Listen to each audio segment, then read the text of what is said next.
What would you do if someone judged your worth before even knowing your story? Have you ever been in a room where every glance, every word seemed designed to remind you that you don't belong? In a world of fine dining and refined appearances, what happens when someone decides to cross an unspoken line just for their amusement? A young waiter, quiet and unassuming, carries a weight far heavier than the trays he balances. In the corner of the room sits a woman, her gaze sharp and her laughter louder than the rest. She asks a question, simple, almost playful. But the intent, it cuts deeper than she realizes. "Do you play the piano?" she says, her tone dripping with amusement. What happens next will leave her, and everyone else, speechless. Have you ever been underestimated or judged by how you look or where you come from? If you've faced a moment like that, this story is for you. Before we get into this story, take a moment to share where you're watching from in the comments. And if you enjoy stories like this, don't forget to hit like, subscribe, and turn on the notification bell for daily news stories. The restaurant buzzed with the quiet hum of wealth and privilege, the kind of place where every detail, down to the fold of a napkin, exudes exclusivity. At a corner table, under the soft glow of a chandelier, a woman sat with an air of effortless confidence. Estelle Grant. To the world, she was everything people aspired to be, wealthy, elegant, and cultured. But tonight, her charm carried a sharper edge. She wasn't simply here to enjoy her evening, she was here to be noticed. Across the room, weaving through tables with practiced ease, was a young waiter. His name was Victor Brandon, though she didn't know that yet. To her, he was just another face in the endless sea of people there to serve her needs. Victor had been working in this restaurant for over a year, balancing long shifts and late nights. But this job wasn't his dream.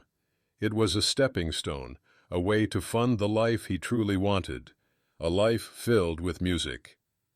Every spare moment he had was spent at an old keyboard in his small apartment, practicing for the day his talent would open doors to a better future.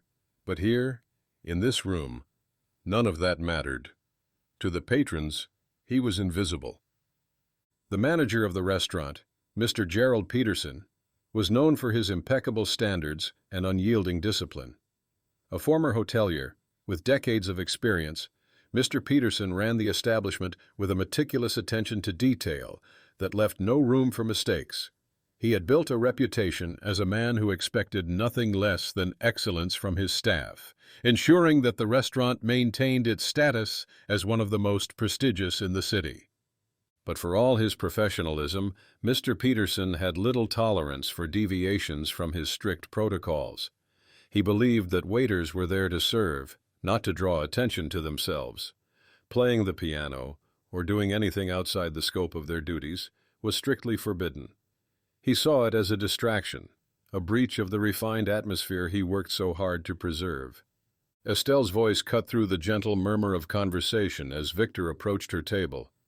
"You," she said, gesturing toward him with a flick of her hand. "What's your name?" Her tone wasn't kind, nor was it curious. It was the tone of someone accustomed to speaking down to those beneath her. Victor paused for a moment, surprised by the abruptness. "Victor, ma'am," he said politely, his voice steady, though her gaze made him feel small. He wasn't new to this, being addressed like he was less, like his name wasn't worth remembering. Still, he kept his composure, as he always did. Estelle tilted her head slightly, as though considering his answer. "Victor, is it? The sound she made was dismissive, as if even his name was somehow unimpressive to her. She took a sip of her wine, her eyes narrowing slightly. "Tell me, Victor," she said with an air of mock curiosity, "do you actually enjoy this work?" The question wasn't genuine. It was a test, a trap disguised as casual conversation. Victor hesitated for a moment, carefully choosing his words. "It's honest work, ma'am," he replied, his voice calm but firm. He knew better than to show frustration. People like Estelle fed off that. She smirked, leaning back in her chair. "Honest work," she repeated, almost to herself, as if the phrase amused her. Well, I suppose that's one way to put it. She glanced around the room, ensuring a few nearby diners were listening, before adding, "Tell me, Victor, do you have any other skills? Something a bit more refined, perhaps?"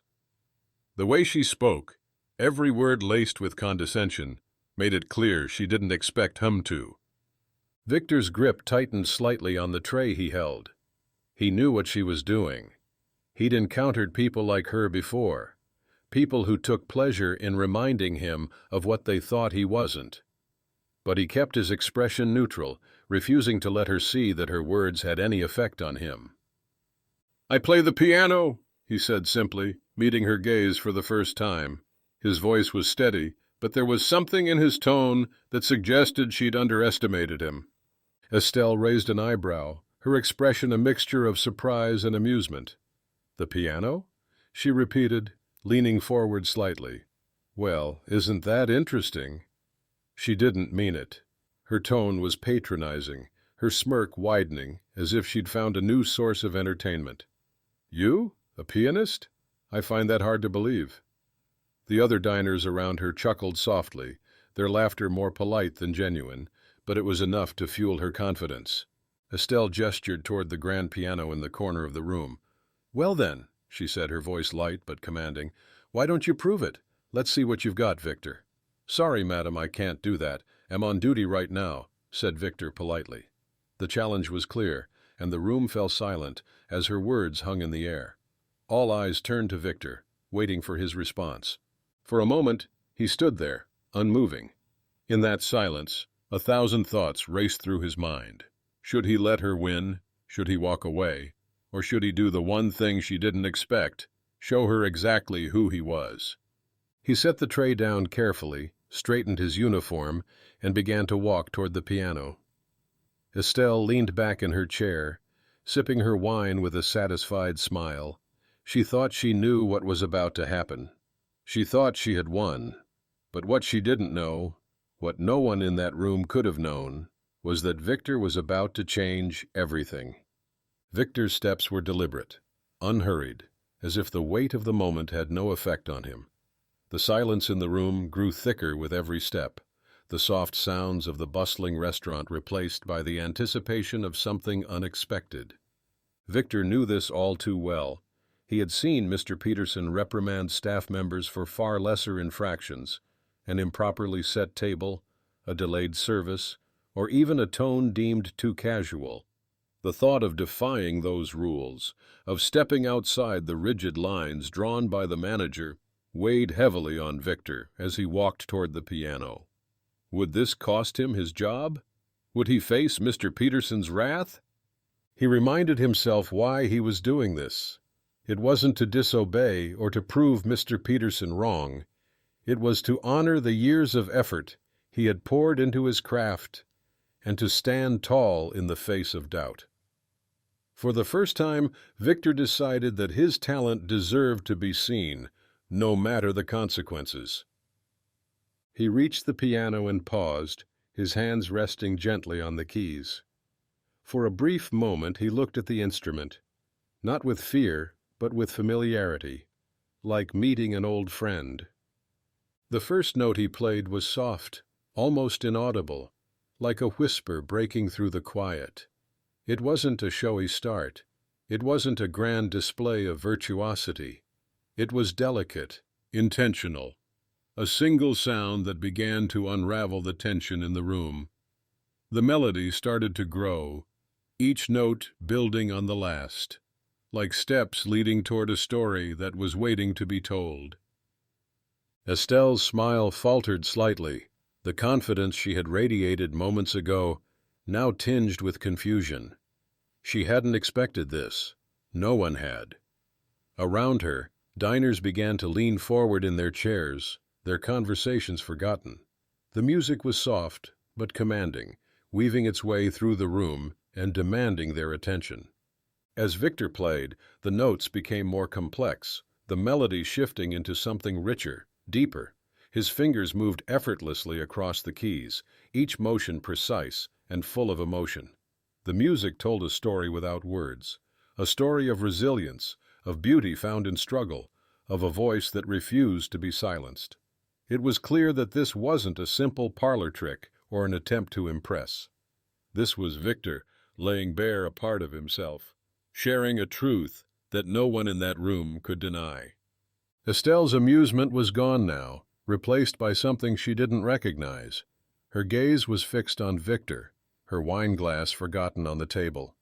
She had expected a fumbling attempt, something she could laugh off and dismiss. But this was undeniable. She didn't just hear the music, she felt it. For the first time in a long time, she was forced to sit in silence and truly listen.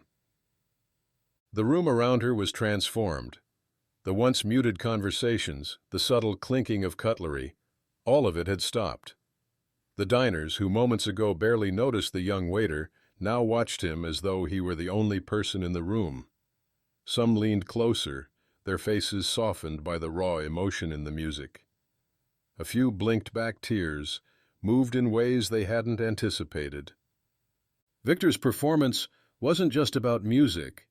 It was about proving that talent and dignity can't be defined by appearances. What would you have done in his place? Have you ever had a moment where you rose above doubt or judgment? If this story is resonating with you, make sure to subscribe, like this video, and turn on the notification bell so you don't miss more stories that inspire and challenge perspectives. And share your thoughts in the comments. We'd love to hear your experiences. Victor's playing grew bolder, the melody shifting into a crescendo. It was no longer quiet or hesitant. It was confident, alive, and unrestrained. The piano seemed to carry the weight of emotions that words could never fully express: defiance, hope, dignity, and pride. Every note was a reminder of the humanity and talent they had overlooked, the value they had underestimated. The final notes rang out, hanging in the air like an echo of something sacred. Victor let his hands rest on the keys for a moment, his head slightly bowed. The room was silent, so silent that the absence of sound was almost deafening. For a moment no one moved. No one spoke. It was as if the weight of what they had just witnessed had frozen them in place. Then the applause began. It started slowly, with one pair of hands clapping, then another, until the entire room erupted into a standing ovation. The sound was overwhelming, filling the space with a thunderous energy. Some diners clapped enthusiastically, while others simply stood, their faces etched with a quiet reverence. They weren't just applauding the music, they were applauding Victor himself, the courage and brilliance he had just shared with them. Estelle sat motionless, her hands resting in her lap. She didn't join the applause, didn't stand like the others. Her face was unreadable, her confidence stripped away. For the first time that evening, she seemed small, her presence dwarfed by the weight of what she had just witnessed. She opened her mouth as if to speak, but no words came. What could she say? What could she possibly offer in the face of such undeniable talent, such quiet strength?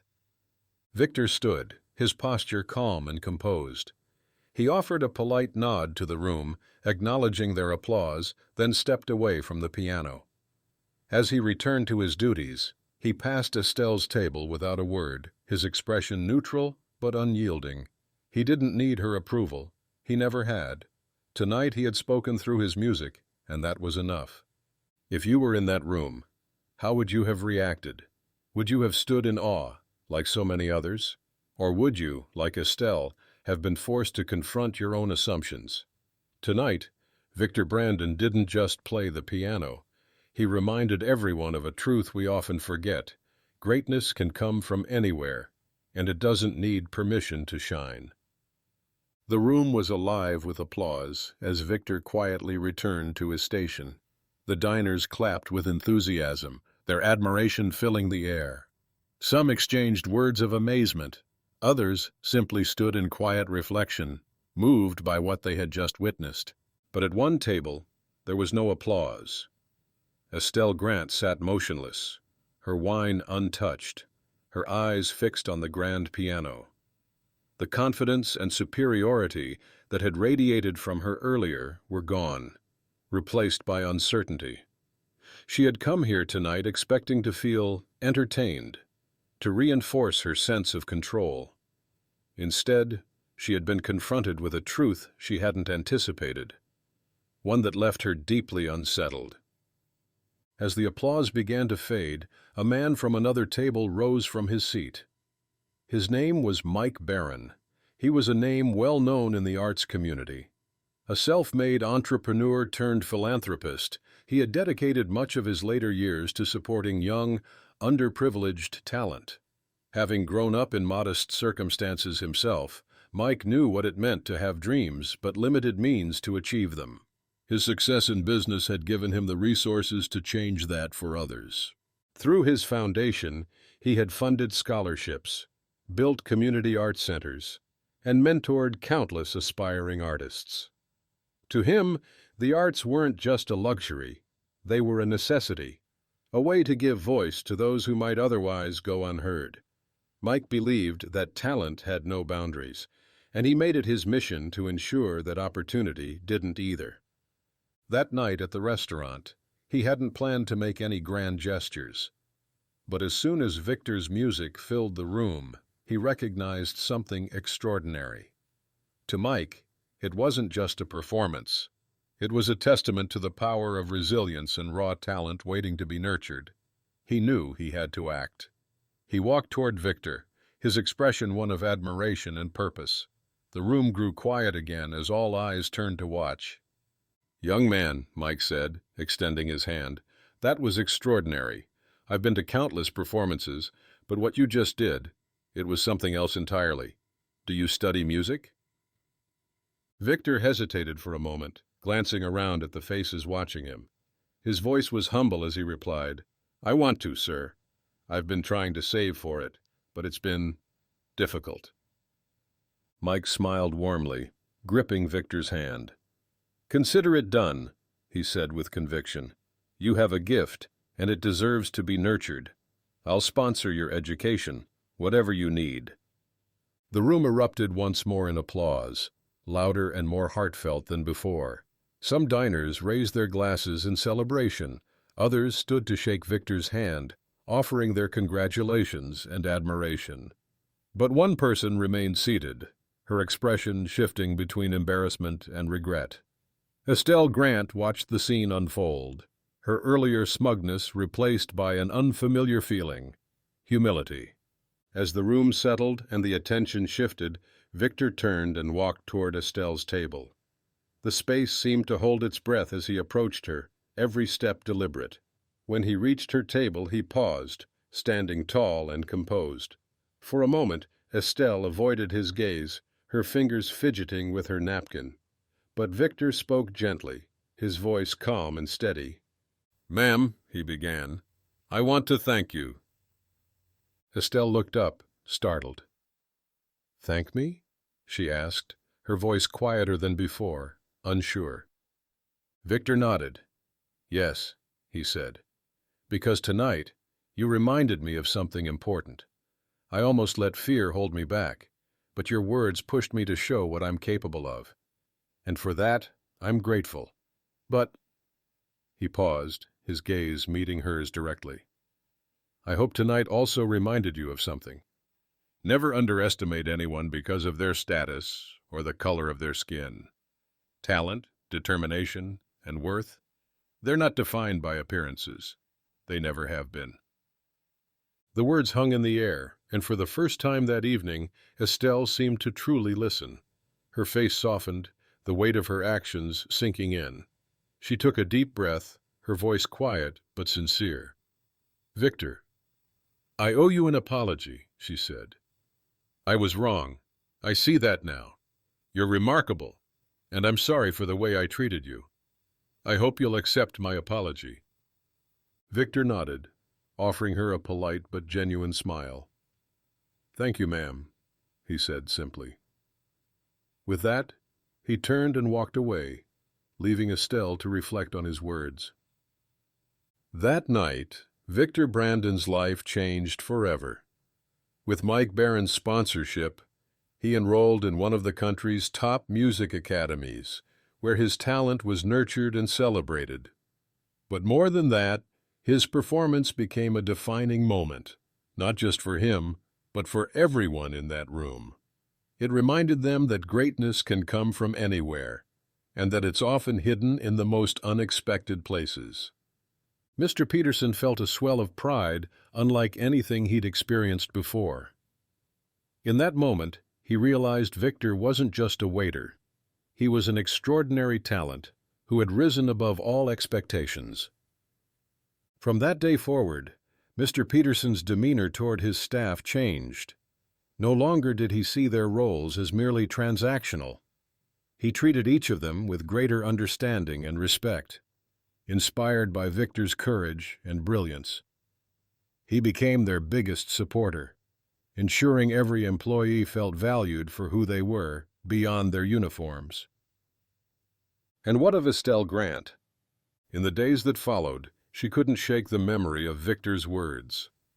She began to reflect on her own biases and privilege, recognizing how much she had overlooked in others. Over time, she chose to use her influence differently, supporting local artists, funding scholarships, and becoming an advocate for equity in the arts. Her apology that night was only the beginning of her journey toward understanding and change. So what can we take from this story? One moment, one act of courage can ripple outward and change lives, not just for those who act, but for those who witness it. Victor's story is a reminder that the value of a person isn't determined by their status, their appearance, or where they come from. It's a call to action for all of us, to see beyond the surface, to recognize the potential in everyone, and to never let our assumptions dictate someone else's worth. Victor's story reminds us that greatness can come from anywhere, and everyone deserves to be seen for their true potential. What's your takeaway from this story? Let us know in the comments, and tell us where you're watching from. We love hearing from you. Don't forget to subscribe, like this video, and click the notification bell so you never miss stories that inspire and uplift. Thanks for watching, and we'll see you in the next one.